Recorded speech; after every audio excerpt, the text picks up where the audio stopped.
Well, trying to keep the updates coming on this Wishbone frame project, and still after my machinist to get those adapter pins made. And then also in the last video, I showed you the seat post casting that I got.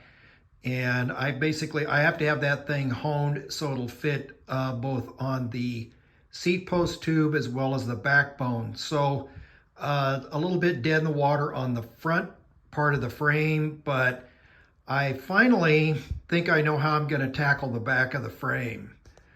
I was trying to figure out exactly where those axle plates were, so I thought, well, I might as well buy them. And actually, these here, hey, I got some pieces that have foundry marks on them. Oh well. So I got an idea about maybe robbing some dimensions off that straight leg frame that's out in my other storage place, and this is what I came up with.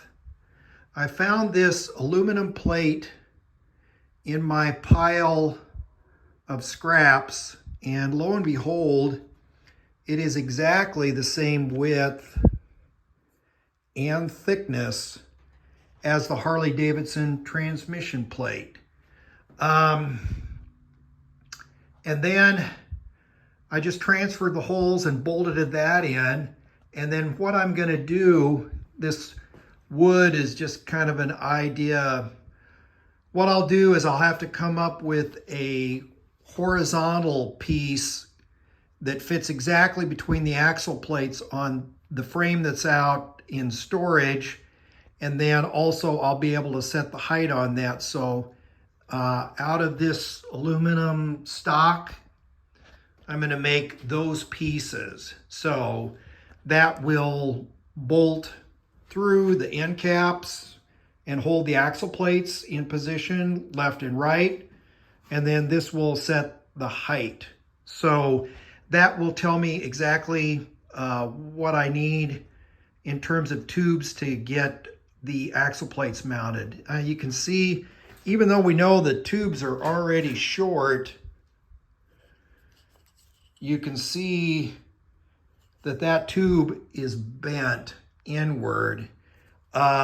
This one here is missing the upper part of the forming, so I know that that thing's pointed off the wrong direction. But you can really see straight down the frame, you know, how this thing is going to work. So that's the idea.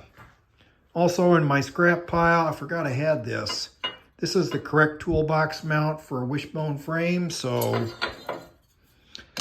when that thing gets long enough, that thing will get welded on like that. Again, I'm not working off a bunch of frame dimensions here. I've had frame problems before. My friend Scott has had a bunch of frame problems over the years.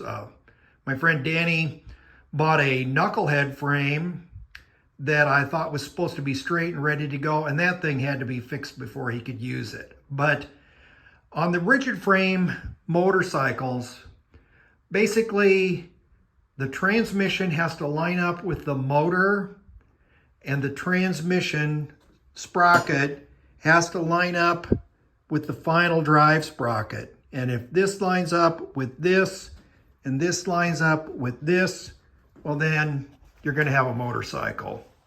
So tied up waiting for machine stuff, but I'm glad I have an idea for fixing those axle plates. Again, for a period of time, those things will probably be hanging out in space when I get them bolted on there, but it'll tell me, you know, which way I have to tweak the tubes and how much tube I need to add to get these things, get the back of the frame dialed in.